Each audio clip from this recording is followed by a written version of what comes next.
사랑과 은혜가 참으로 풍성하신 하나님 아버지, 추운 날씨 가운데서도 저희들의 마음이 주님을 향하여 뜨거워지게 하시고, 그리하여 주님을 사모하는 마음으로 하나님 앞에 나와서 찬양하고 기도하고 하나님의 말씀을 들을 수 있도록 이 자리로 인도하여 주시니 감사합니다. 이 시간 성령 하나님께서 우리 가운데 임재하여 주시고 우리의 마음을 열어주시고 귀를 열어주셔서 하나님의 생명의 말씀이 들려질 때에 아멘으로 화답하게 하시고, 또한 그 말씀이 온전히 우리의 심령 가운데 새겨져서 하나님 귀한 순종의 열매로 하나님께 영광 돌려드리는 복된 삶을 살아가는 우리 모두 될 수 있도록 이 시간 역사하여 주시옵소서. 예배의 시종을 주님께 온전히 의탁드리오며 살아계신 우리 구주 예수 그리스도 이름으로 기도드립니다. 아멘. 네, 오늘 이 시간 우리에게 주시는 하나님의 생명의 말씀은 룻기 2장 1절로 4절까지의 말씀입니다. 구약성경 403페이지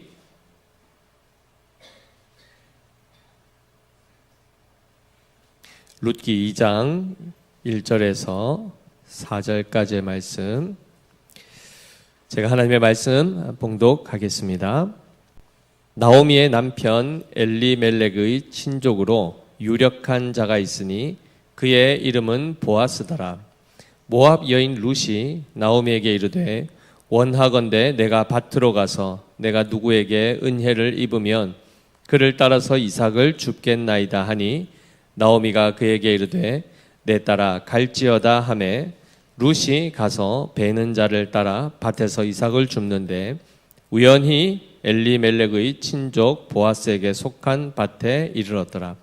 마침 보아스가 베들레헴에서부터 와서 베는 자들에게 이르되 여호와께서 너희와 함께 하시기를 원하노라 하니, 그들이 대답하되 여호와께서 당신에게 복 주시기를 원하나이다 하니라. 아멘. 샬롬. 네, 오늘은 이 4절 말씀으로 같이 함께 인사하겠는데요. 여호와께서 너희와 함께 하시기를 원합니다. 여호와께서 여러분과 함께 하시기를 원합니다. 아멘. 하나님 우리와 함께 하십니까? 안 하십니까? 언제 함께 하십니까? 지금 함께 하십니다. 항상 함께 하시고 특별히 지금 이 시간 가운데 함께 하신 줄 믿습니다. 우리 룻기를 아마 한번 읽어보신 우리 성도님들도 계실 텐데요. 룻기 앞에 어떤 성경이 있죠? 사사기. 맞습니다. 사사기, 룻기. 그렇죠. 사사 시대가 어떠했는지 혹시 기억하실지 모르겠습니다. 특별히 룻기 1장 1절에 보시면 사사들이 치리하던 때에 그 땅에 흉년이 드니라 라고 이렇게 시작을 하지요. 한마디로 지금은 이 룻기가 배치상 사사기 뒤에 왔는데 사사 시대가 다 끝나고 시작된 것은 아닙니다. 언제 일어난 사건이죠? 사사 시대 때에 일어난 사건이다 라고 말씀을 하고 있죠. 우리 사사기 2장 7절에서 10절 말씀을 우리 함께 한번 살펴볼 텐데요. 사사기 2장 7절에서 10절까지의 말씀 우리 같이 한번 합독해서 읽어보겠습니다. 사사기 2장 7절입니다. 네, 룻기 아니고요. 네, 띄워주시면 같이 읽겠습니다. 시작. 백성이 여호수아가 사는 날 동안과 여호수아 뒤에 생존한 장로들, 곧 여호와께서 이스라엘을 위하여 행하신 모든 큰 일을 본 자들이 사는 날 동안에 여호와를 섬겼더라. 여호와의 종 눈의 아들 여호수아가 110세의 죽음에 무리가 그의 기업의 경내 에브라임 산지 가스산 북쪽 딥낫 헤레스에 장사하였고, 그 세대의 사람도 다 그 조상들에게로 돌아갔고, 그 후에 일어난 다른 세대는 여호와를 알지 못하며 여호와께서 이스라엘을 위하여 행하신 일도 알지 못하였더라라고 말씀하고 있습니다. 사사 시대, 특별히 출애굽한 1세대의 시대가 저물고 여호수아를 기점으로 해서 제2세대가 가나안 땅으로 이제 들어오게 되죠. 그리고 정착하여 그들이 많은 전쟁을 통하여 이방인들을 다 쫓아내죠. 그 가운데 이제 거기를 이제 정복하고 이제 평안히 정말 하나님 주시는 은혜를 누릴 그때에 이 여호수아의 세대들이 이제 죽게 됩니다. 이제 이 시대가 지나가고 나자 10절에 봤더니 어떻게 되었죠? 그 후에 일어난 다른 세대는 여호와를 알지 못하며 여호와께서 이스라엘을 위하여 행하신 일도 알지 못하였더라라고 되어 있습니다. 신앙의 전수가 끊어져 버린 겁니다. 여호수아 시대, 모세 시대 그 당대에 엄청난 이적들을 그들은 경험했습니다. 모세만 하더라도 10가지 재앙, 그 전에 이미 벌써 개인적으로 떨기나무에서 불타는 그 떨기나무에서 하나님을 만나는 그 사건, 여러 가지들을 그들은 경험을 했지요. 홍해가 갈라지는 것, 요단강이 갈라지는 것, 여리고성이 무너지는 것, 무수히 많은 하나님의 그 강한 손길이 그들 가운데 역사되었던 것을 그들은 목도했습니다. 그런데 이제 그것을 직접 경험했던 그 성도들이 세월이 지나 하나님 나라에 갔을 때에 남겨진 그 다음 세대는 여호와를 알지 못하는 세대가 되었다고 합니다. 하나님이 누구신지를 모르고 그분이 무슨 일을 행하신지를 모르는 세대가 되었다고 합니다. 그 전 세대는 신앙을 잘 지켰습니까? 못 지켰습니까? 잘 지켰습니다. 물론 그들 또한 실수할 때가 있고 넘어질 때가 있었지만 그래도 그들은 하나님 앞에 순종하는 역사들을 이어왔죠. 그리고 하나님을 경배했습니다. 특별히 여호수아 24장에서 나와 내 집은 오직 여호와만을 섬기겠노라 라고 고백했지 않습니까? 그들은 신앙을 지켰는데 문제는 그 다음 세대로 넘어가면서 신앙이 급격하게 무너지는 것을 보게 됩니다. 한마디로 열심히 계주를 해서 달려왔는데 400계주 하면은 처음 출발에 1번 주자가 뛰죠. 100m 딱 와서 그 다음 주자한테 딱 넘겨줬습니다. 그럼 그 다음 주자가 쫙 받아가지고 쫙 뛰는데 세 번째 주자가 안 보이는 겁니다. 그럼 어떻게 해야 될까요? 그 사람 혼자 다 뛰는 겁니까? 반칙이죠. 그런데 또 앞에 있었는데 줬는데 이걸 떨어뜨렸고 이렇게 되면 결국은 아무리 돌아와봤자 실격 처리가 되는 것 아니겠습니까? 믿음의 계보가 전승이 안 되는 겁니다. 그 가운데 지금 룻기를 시작을 하게 되는데요. 사사들이 치리하던 바로 그때에 그 땅에 어떤 일이 발생합니까? 흉년이 들어버립니다. 그리고 그 당시에 유다 베들레헴에 한 사람이 그의 아내와 두 아들을 데리고 모압 지방에 가서 거류합니다. 이민을 간 겁니다. 이방 나라입니다. 하나님을 섬기던 그 이스라엘 땅에서 흉년이 들어 먹을 것이 없자 어떻게 했다고요? 이웃 나라로 그들이 이민을 가는데 그 사람이 누구냐면 엘리멜렉입니다. 엘리멜렉이란 이름의 뜻은 나의 하나님은 왕이십니다 라는 뜻입니다. 나의 하나님은 왕이십니다 라고 고백했는데 그가 섬기던 왕 되신 하나님이 그들에게 먹을 것을 주지 않자 하나님을 떠나 먹을 것을 찾아 이방 땅 모압 땅으로 간 것이죠. 그때 두 아들이 있었습니다. 엘리멜렉의 두 아들 말론과 기련이라는 두 아들이 있었죠.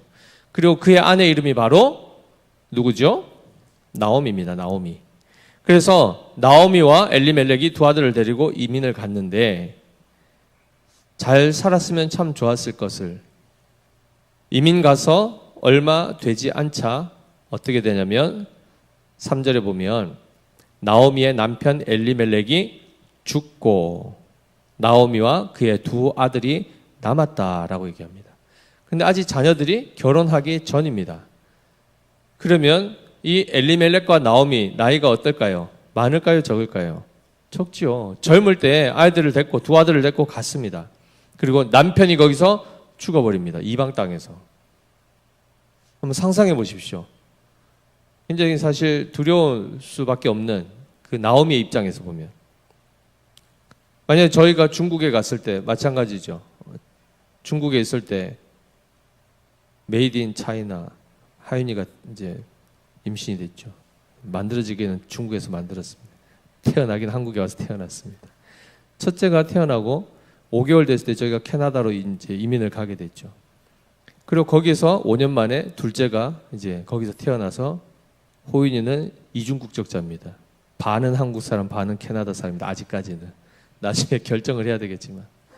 만약에 거기서 저희 네 식구가 있는데, 만약입니다. 이미 그건 지난 일이지만, 거기 갔을 때 만약에 제가 불의의 사고로 죽었다 생각하면 제 아내가 그 아들 둘을 데리고 거기서 산다고 생각해 보십시오. 어떻겠습니까? 그것도 이방 땅 아닙니까? 외국 아닙니까? 캐나다 인종차별도 하고 뭐 이렇게 적당한 이렇게 직업을 좀 이렇게 가질 수가 있겠습니까? 어렵죠. 그냥 캐시잡 하면서 어떻게든 뭐 거기서 살아보려고 애쓰지 않겠습니까? 그렇게 해서 세월이 지나는데 그때에 이 아들 둘이 거기서 어떻게든 자라서 결혼을 하게 됩니다. 그 어머니 대단하죠. 남편 잃고 혼자 어떻게 해가지고 이 아들들을 그래도 키워서 그 이방 여인, 지금으로 하면 저희 입장에서 캐네디언 백인 여인과 하윤이 호윤이가 만약에 결혼했다고 생각해 보십시오. 그렇게 해서 그래도 다시 좀 이제 행복한 가정을 그 상처를 딛고 그래도 아들 둘을 다 장가를 보냈다 생각해 보십시오. 얼마나 뿌듯하겠습니까? 그런데 충격적이게도 4절에 보시면 그들은 모압 여자 중에서 그들의 아내를 맞이하였는데 하나의 이름은 오르바요 하나의 이름은 룻이더라.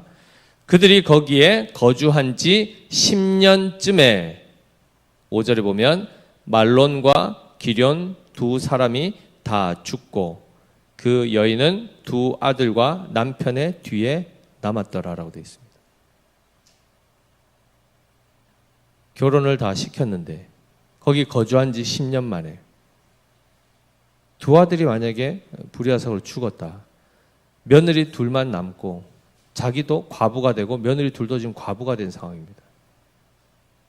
살고 싶겠습니까? 살 소망이 지금 다 끊어졌지 않습니까?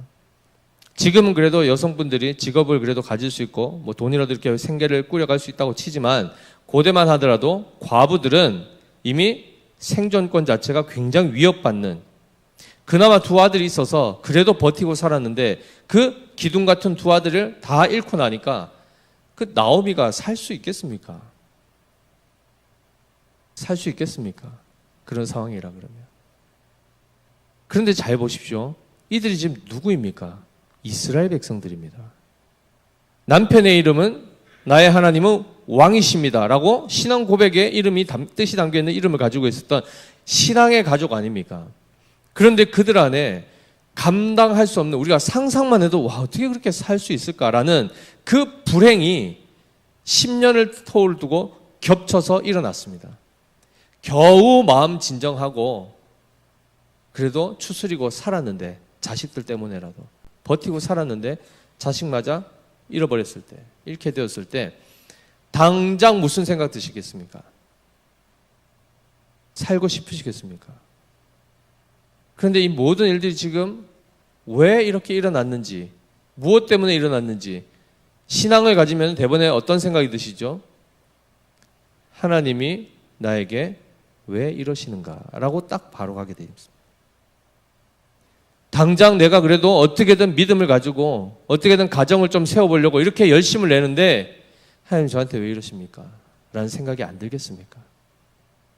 왜 많고 많은 사람들 가운데, 특별히 이 사사시대에 다 신앙을 잃어가고 있는 이 시대에 그래도 신앙 지켜보겠다고 이렇게 발버둥 치고 있는 저에게 왜 하나님 이런 엄청난 시험을, 그 가장 사랑하는 가족들을 다 잃게 되는 이 힘든 일들을 왜 이렇게 허락하시는가 하고, 더 나아가서는 신앙에 대한 회의가 들지 않겠습니까?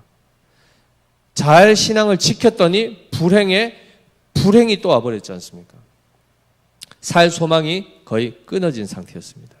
이제 캐나다에 살고 싶으세요? 그렇게 되면? 사모님? 만약에 그렇다 그러면? 만약에 거기에서 돌아온다 생각해 주십시오. 그러면 이미 떠날 때는 그래도 베들레헴 사람들은 다 막 줄여가지고 이민 갈 돈도 없어가지고 그냥 거기서 힘들어 있는데, 그래도 이민 갈 돈이 있어서 간 사람이 성공할 줄 알고 그래도 잘 산 줄 알았는데, 돌아왔을 때 상황이 어떻습니까? 남편 잃고 그러니까 자녀들 다 잃고 왔다 그러면 사람들이 어떤 생각할까요? 친정이든 시댁에서든 어떻게 하겠습니까? 돌아오고 싶겠습니까? 거꾸로 못 돌아오죠. 제3국으로 가든지 뭐 이렇게 하지 않겠습니까? 그런데 지금 보면 나오미가 어떻게 하냐면 베들레헴으로 다시 돌아갑니다. 왜 돌아가신지 아십니까? 하나님께서 베들레헴 땅에 양식을 주셨다는 소식을 듣고 갑니다. 당장은 신앙 때문에라도 정말 신앙을 놓고 싶고, 진짜 입에 뭐 풀칠하는 것도 지금 다 귀찮고 그냥 막 마음이 지금 뭐 찢어질 것 같은, 그리고 이 신앙으로도 이게 극복이 안 되는, 하나님이 나한테 왜 이렇게 하셨는지에 대한 이해가 안 되는 상태에서 며느리 둘이 남아 있는데, 이 친구들은 무슨 잘못이 있어서 남편을 그 젊은 어린 나이에 다 잃게 되고, 그들을 생각하니까 마음이 찢어지죠. 그래서 어떻게 합니까? 너희들 다시 너희 친정으로 돌아가라. 그래서 결국은 권유해서 오르바는 돌아가죠. 그리고 룻이 끝까지 어머니가 믿는 하나님을 나도 믿고 싶습니다. 그래서 어머니하고 함께 고국으로 돌아오는데, 그 어머니가 누굽니까? 친정 어머니입니까? 시어머니입니까? 우리나라 같으면 갑니까 같이? 절대 안 따라갈라 하겠죠, 그죠? 서로 얼마나 갈등하겠습니까?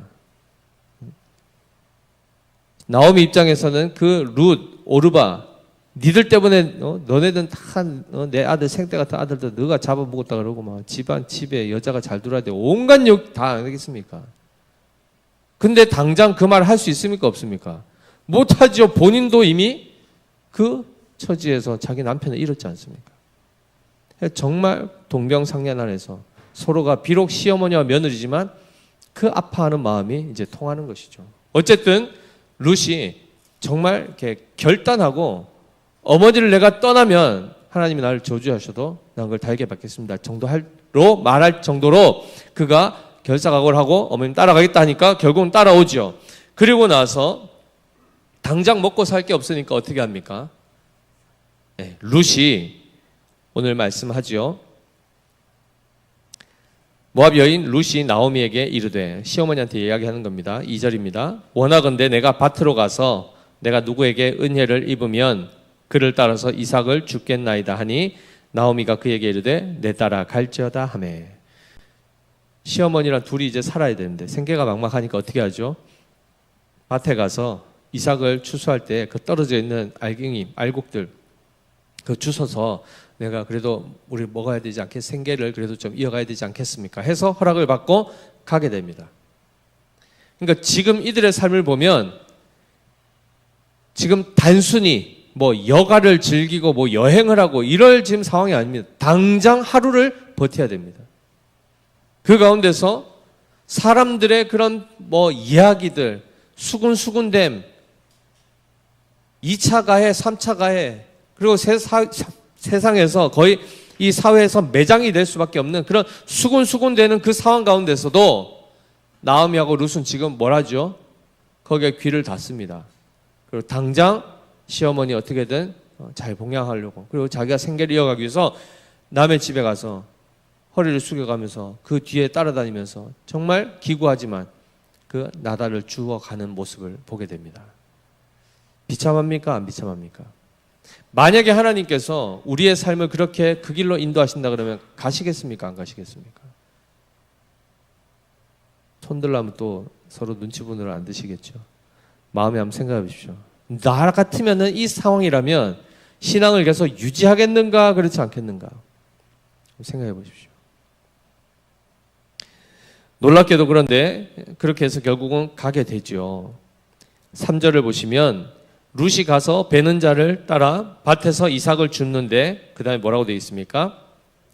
우연히 엘리멜렉의 친족 보아스에게 속한 밭에 이르렀더라라고 되어 있습니다. 계획하고 갔습니까? 아니면은 그냥 갔습니까? 그냥 갔죠. 이봐 저봐 다니는데 누군가가 그것을 허락해줘야 자기가 안심하고 이삭을 주울 수 있지 않겠습니까? 근데 마침 그냥 딱 갔는데 이르렀던 곳이 어디라고요? 네. 엘리멜렉 즉 시아버지의 친족 보아스에게 속한 밭에 이르렀다는 것입니다. 이 보아스라는 사람이 경영하는 그 밭이죠. 거기에 우연히 이르렀다라고 말하죠. 그런데 4절을 보시면 같이 읽어보겠습니다. 시작. 마침 보아스가 베들레헴에서부터 와서 베는 자들에게 이르되 여호와께서 너희와 함께 하시기를 원하노라 하니 그들이 대답하되 여호와께서 당신에게 복 주시기를 원하나이다 하니라 라고 되어 있습니다. 지금 여기서 되게 중요한 단어가 두 개가 나왔죠. 우연히 갔는데 마침 보아스가 옵니다. 자, 여기서 지금 누구와 누가 만나죠? 룻과 보아스가 처음 만나게 됩니다. 보아스는 엄청나게 부자죠. 밭을 소유하고 있고. 그런데 룻은 굉장히 어린 과부입니다. 자, 이들의 둘의 만남, 무슨 스토리 전개될 게 있습니까? 실제로 그래서 보아스가 그 이야기를 듣고 너무 안타까운 소식을 듣고 이 추수가 끝날 때까지 내 밭에서 안심하고 이삭을 주어라 라고 허락을 해줬습니다. 그리고 그들은 그 양식 먹고 그렇게 살았다로 끝날 수 있는 이야기인데 놀랍게도 룻기를 보시면 나오미가 살펴보니까 이 보아스라는 사람이 엘리멜렉의 친족, 자기의 친족이라던 겁니다. 그럼 친족일 경우에는 어떤 의무가 있냐면 계대 혼인법이라고 하여서 남편이 자식 없이 죽게 될 경우에 그의 형제가 그 여인을 아내로 삼아서 대를 이어주도록 하는, 그러니까 종족을 보존하기 위해서 그 지파를 보존하기 위해서 하나님께서 특별히 은혜를 베푸신 그 제도가 있습니다. 거기에 해당되는 바로 이 사람이 바로 엘리멜렉입니다. 그런데 그보다 먼저 그 책임을 이행해야 될 사람이 한 명이 더 있었습니다. 나중에 보면. 근데 그 사람은 고사를 하죠. 나는 이런 이런 거, 그러니까 그를 위해서 내 것을 희생해야 되는 거 나는 하고 싶지 않습니다. 해서 책임을 회피하죠. 그러고 나서 그 다음에 이 보아스가 룻을 아내로 받아들이는 이야기가 됩니다. 자, 그럼 이 이야기를 성경에서 왜 했을까요? 야, 젊은 과부가 노년에 그래도 편안하게 살려면 좀 부유한 사람 만나야 되는데 비록 그가 나이가 많더라도 요렇게 하면은 편안한 생활을 살았더라 이 이야기일까요? 룻기 뒤쪽에 보시면 4장 17절 말씀 한번 띄워주시겠습니까?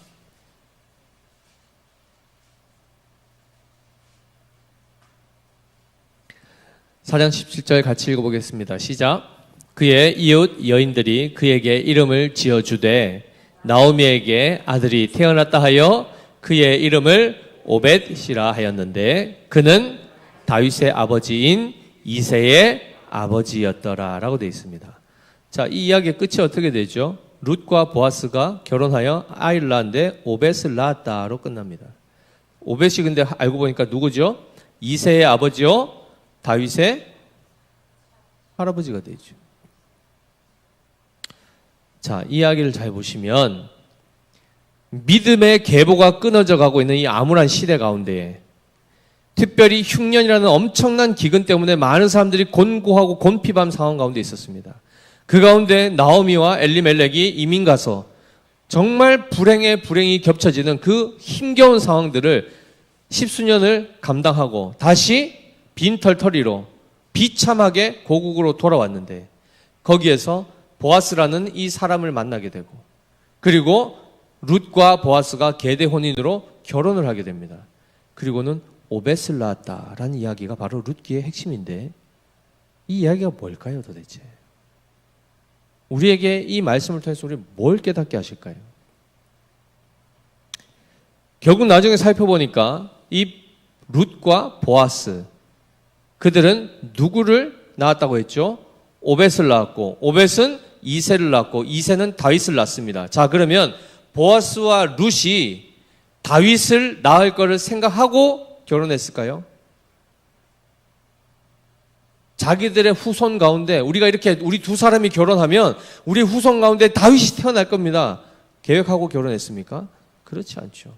모든 것이 우연처럼 보입니다. 모든 것이. 우연이라는 것은 기대하지 않았던 일들이 일어난 겁니다.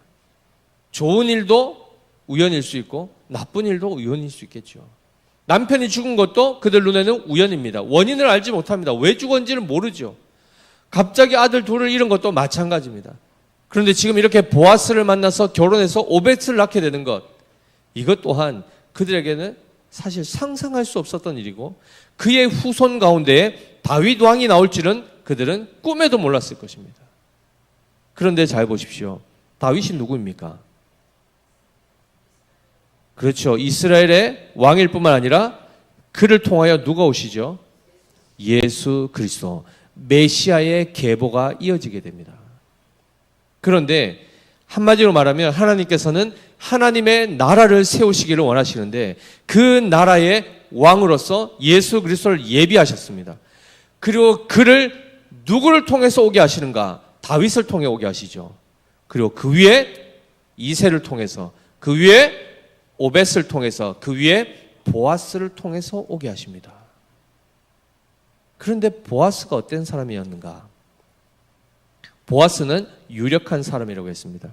부유한 사람이었는데 룻과 이야기할 때 네가 많은 젊은 사람들이 있는데 그들에게 그들에게 시집까지 아니하고 나이 많은 나에게 그래도 이 계대 혼인법을 따라 율법을 따라 그 말씀에 순종해서 이렇게 나를 남편으로 맞아들인 것에 대한 감사하다라고 그가 고백하는 장면이 나옵니다.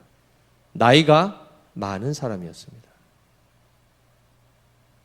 그런데 놀랍게도 이 보아스가 누구냐면 나손이라는 사람의 후손입니다. 나손이 누군가? 여호수아와 동시대 사람입니다. 유다 지파의 수장이었죠. 그리고 그의 아들이 누군가? 살몬입니다. 살몬이라는 사람이 바로 여리고성 정탐하러 갔던 두 정탐꾼 중에 한 사람입니다. 결국 그 여리고성 무너뜨릴 때 누구가 안 죽죠? 여리고성에 있던 누가 안 죽습니까? 누구만 빼고 다 무너지죠. 라합입니다. 라합의 직업이 뭡니까? 기생이었습니다. 기생 라합, 이방 여인인데 그가 40년 전에 여호와 하나님께서 애굽을 멸하시고 출애굽시키시는데 홍해를 가르셨다는 그 하나님 소식을 듣고 그때부터 여호와 하나님에 대한 신앙을 가지고 있었습니다. 그러다가 40년 후에 비로소 여호수아 세대가 여리고성까지 왔을 때 그 정탐꾼을 숨겨주면서 하나님께서 행하실 일들을 자기는 기대한다 하고 나를 선대해달라고 그렇게 해서 그들이 생존하게 되죠. 나중에 잘 보시면 이 기생 라합이 누구와 결혼하느냐면 살몬과 결혼합니다. 그리고 기생 라합과 살몬 사이에 태어난 아들이 보았습니다. 자, 그럼 보십시오. 유대인들 입장에서, 보아스의 입장에서 보십시오. 자기의 배우자가 될 사람, 유대인이죠. 순수 혈통 유대인일 겁니다. 그런데 시집을 와야 될 입장에서 딱 보니까 그 시어머니가 누굽니까? 기생 출신 이방 여인입니다. 그러면 선뜻 시집 보내시겠습니까? 여러 가지 그 이스라엘의 자기들만의 어떤 그런 특권의식 안에서는 보면 쉽지 않은 결정이겠죠. 어찌 보면 그런 차원에서 이 보아스가 나이가 많도록 아내가 없었을 수도 있습니다. 물론 성경에서는 그 부분을 정확하게 언급하고 있지 않지만은 룻을 아내로 맞이하여 자녀를 낳았다는 그의 족보에는 그 아들에 대한 이야기가 나온 걸 보면 그럴 수 있습니다. 그런데 잘 보십시오. 보아스도 여러 가지 가정 환경으로 보면 어려움이 많았던 사람입니다. 룻은 어떻습니까? 이방 여인으로서 남편 잃고 결국 시어머니 따라와서 지금 하는 것이 이삭을 죽고 연명하는 정말 기구한 사람입니다. 나오미는 어떻고요? 지금 여기에서 나온 세 명의 주인공을 보시면 보란듯한 삶이 있습니까? 신앙을 가졌다 해서 누구에게 떵떵거릴 만한 삶을 사는 사람이 있습니까? 없습니다. 아무에게도 과거를 이야기하려고 하면 그냥 입이 딱 닫혀지는, 부끄러워서라도 아무 말도 할 수 없이 그저 사회에서 격리되어서 구석에서 조용히 그냥 자기 일을 할 뿐인 그런 사람들입니다. 나오미, 룻, 보아스 마찬가지예요. 보아스는 비록 유력하고 돈도 많을 수 있지만 여러 가지 어려움들이 있었습니다. 그런데 놀랍게도 이 세 사람의 공통점이 뭘까요? 공통점이 겸손했다는 것입니다. 은혜를 베풀 줄 알았다는 것입니다. 룻도 나오미에게 은혜를 베푼 것입니다. 시어머니에게 자기가 할 수 있는 것으로 최선을 다해서 섬겼죠. 보아스에게도 룻은 은혜를 베풀었고 나오미도 마찬가지 며느리를 사랑으로 보살피고 그를 위해서 기도 안 해줬겠습니까? 신앙으로 그래도 어쨌든 함께 동고동락하며 위로하며 그 은혜를 베푸는 것이요. 보아스 입장에서도 자기가 우선권이 없음에도 불구하고 자기가 그 짐 안 져도 됩니다. 그런데 그 계대 혼인법을 자기가 감당하면서 그의 모든 생계와 모든 것들을 다 회복시켜주는 이 일들을 그들이 감당하는 것을 보면 오히려 세상에서 잘나고 떵떵거리고 사는 사람들이 오히려 더 인색하고 오히려 그 시대는 이미 벌써 하나님을 알지 못하는 세대가 됐고 그냥 자기들 성공을 위해서 신앙 없이 살아가는 사람들이 주류를 이루고 있는 그때에 가장 미약한 사람들, 가장 우여곡절이 많았고 눈물이 많았던 그들을 통해서 하나님은 하나님의 나라를 세워가십니다. 하나님의 나라를 세워가십니다. 그의 후손 가운데 다윗이 날 줄 누가 알았겠으며 그의 후손 가운데 예수 그리스도가 날 줄 누가 알았겠습니까? 그런데 하나님은 위대한 사람을 통해서 하나님 나라를 세우지 않으십니다. 오늘 말씀만 보더라도 분명하지 않습니까? 거기에 왜 하필이면 이방 여인 이름이 왜 들어갑니까? 그런데 놀랍게도 로마서 2장 28절 29절에 보시면 이런 말씀이 있습니다. 무릇 표면적 유대인이 아니요 표면적 육신의 할례가 아니니라. 오직 이면적 유대인이 유대인이며 할례는 마음에 할지니 영에 있고 율법 조문에 있지 아니한 것이라. 그 칭찬이 사람에게서가 아니요 다만 하나님에게 선이라 라고 되어 있습니다. 혈통적으로 유대인이라 해서 그것이 자신들의 구원을 이루지 못합니다. 아무리 이방인이라도 그 마음의 할례를 받고 정말 나는 하나님밖에는 내가 살 소망이 없습니다. 비록 내가 기구한 인생을 살지만 돌아보면 하나님 앞에 원망도 했지만 다시 돌아보니 이제 내가 의지할 건 하나님밖에 없습니다 라고 하는 그 자리까지 온 사람들,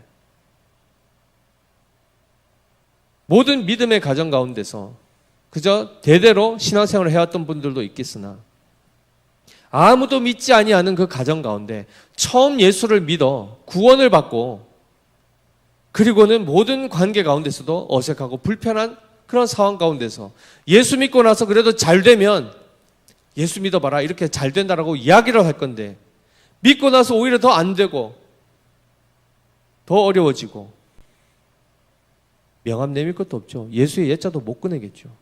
그렇게 그냥 하나님만 붙들고 눈물 흘려 그냥 하루하루를 살아가는 그 사람에게 하나님이 어떻게 하신다고요? 그를 통하여 하나님의 나라를 세우십니다. 놀랍죠? 모든 되어지는 일들이 우연처럼 보이고 이게 도대체 어떻게 일어나는지 우리는 헤아릴 수 없지만 그 가운데서 하나님이 일하고 계십니다. 오늘 보면 우연히 마침 그것을 누가 계획합니까? 계획할 수 없습니다. 룻이 보아스 밭인 줄 알고 갔겠습니까? 그가 우리의 대를 이어줄 계대 혼인을 감당할 사람인지 알고 갔습니까? 모르고 갑니다. 우리는 앞일을 알지 못하고 하루하루 어찌 보면 반복되어가는 매일 이삭 죽기 하듯이 그냥 그런 쳇바퀴 도는 삶을 사는 것 같지만 하나님의 손길은 그 위에서 운행하고 계십니다. 그것이 바로 하나님의 섭리지요. 남편이 이룰 수 있습니다. 두 아들도 이룰 수 있습니다. 비참한 인생을 살아갈 수도 있습니다. 사람들로부터 손가락질 받을 수도 있습니다. 거기에서 근데 예수 그리스도가 나옵니다. 너무 이상하지 않습니까? 죽음 가운데서 생명이 나타납니다. 예수님의 죽으심으로 모든 것이 다 끝난 줄 알았는데 거기서 부활의 역사가 나타나는 것을 보지요. 이것이 바로 하나님께서 우리에게 일으키시는 기적입니다.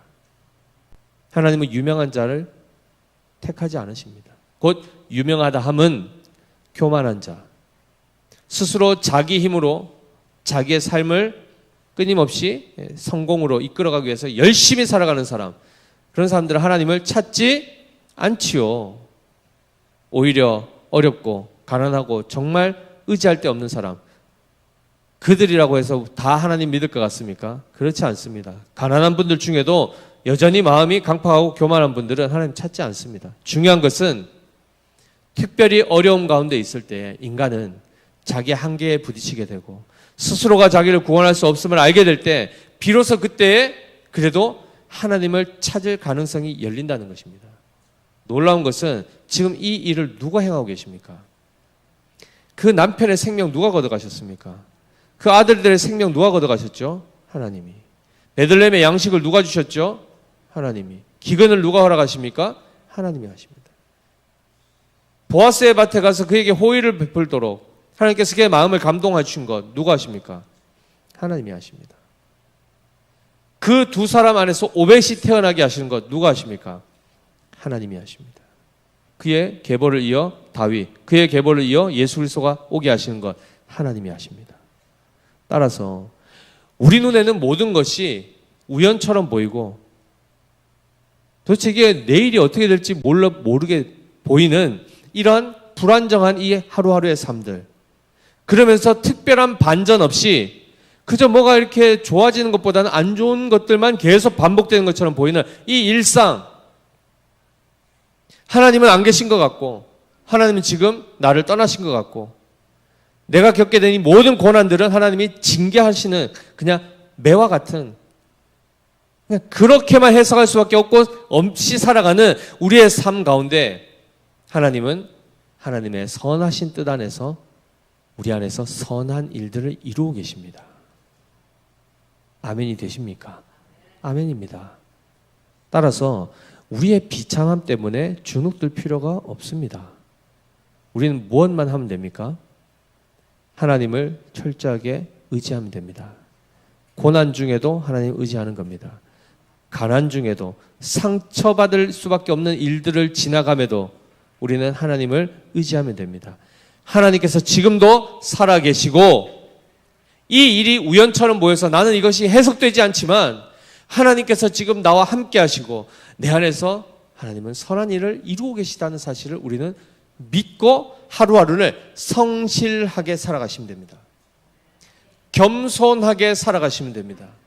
그러면 우리의 세대에서 믿음의 역사가 일어난 이후 우리의 다음 세대에서 이 사사시대 가운데도 하나님은 믿음을 일으켜 내신다는 것입니다. 우리의 다음 세대 염려되십니까? 안 되십니까? 염려되시죠. 왜요? 세상이 더 악해져 가고 더 자녀들도 많이 낳지 않는 시대 가운데, 특별히 대한민국 교회가 점점 줄어들고 주일학교 거의 있는 데가 없습니다. 경북노예만 하더라도 절반의 교회, 50개 교회 중에 절반 교회는 초, 중, 유치부 없습니다. 아예 그 부서가 없습니다. 유럽 교회들 보십시오. 없습니다. 따라서 이렇게 보면 소망이 없죠. 그런데 지난번에 말씀드렸습니다. 전 세계 인구 통틀어 기독교인 몇 프로가 되죠? 전 세계 인구 75억 중에 기독교인, 그래도 크리스천이라고 얘기하는 사람들 얼마나 될까요? 25억입니다. 생각보다 많죠. 우리나라에서는 뭐 대학교 가면 3%다. 100명 중에 3명 예수님 믿는다고 하는데 뭐 이단 1명, 뭐 캐톨릭 1명, 그다음에 기독교 1명 해서 결국은 얼마 없다라고 얘기하지만 전 세계로 보면 3명 중에 1명이 그래도 기독교 문화 안에 있다는 것입니다. 이쪽에서 막히면 하나님은 저쪽에서 일하십니다.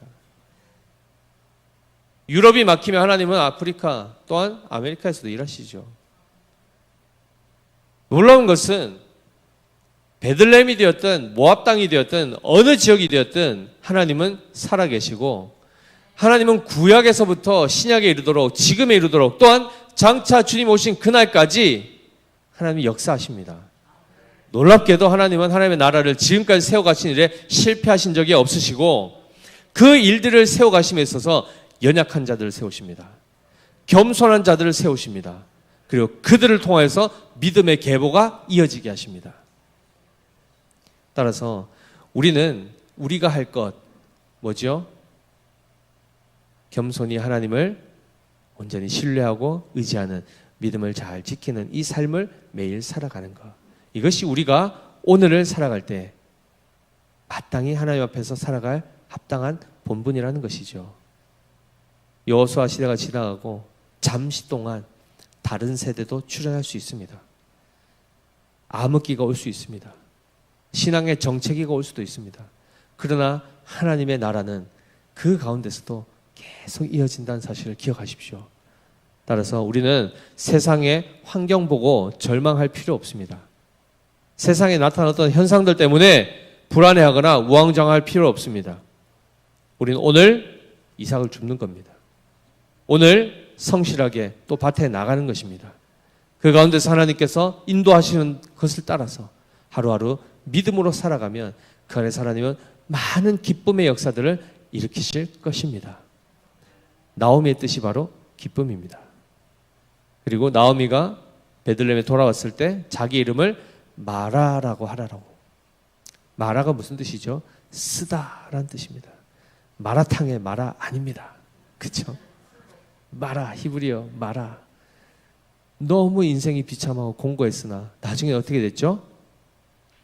나오미가 이 오벳을 통해서 기쁨을 누리게 됩니다. 하나님은 우리에게 마지막으로 주시는 것이 그 기쁨의 극치에 이르는 바로 하나님의 나라에 들어가게 하십니다. 그리고 이 땅 가운데서도 그 기쁨을 맛보게 하십니다. 오늘도 우리의 한계, 우리의 슬픔, 당황스러운 정말 만나기 싫은 어떤 그런 절망적인 순간, 사람들의 비난, 조롱 초월하십시오. 쉽진 않습니다. 정말 쓰디쓴 인생일 수 있습니다. 그러나 우리는 믿음의 사람들입니다. 하나님께서 우리를 반드시 하나님의 나라를 세우는 일에 귀한 믿음의 전달자로 세워줄 줄 믿습니다. 이 은혜가 우리 모두에게 충만하시기를 예수님의 이름으로 축복합니다. 오늘 우리 함께 이 말씀 생각하시면서 합심해서 잠시 기도하면 좋겠습니다.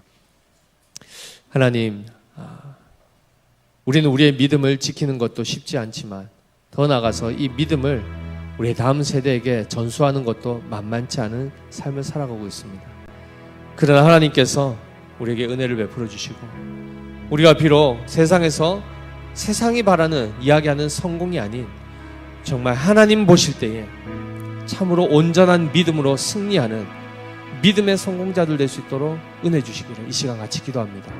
그리고 더 나아가서 우리의 자녀들도 하나님을 알지 못한 다른 세대 되지 아니하게 하시고 그들 가운데도 하나님이 긍휼을 베풀어 주셔서 우리 모든 다음 세대까지도 하나님을 바르게 경외하고 섬기는 믿음의 세대 될 수 있도록 하나님 역사해 달라고 우리 시간 합심해서 기도하겠습니다. 하나님 아버지 은혜를 감사합니다. 비록 비참한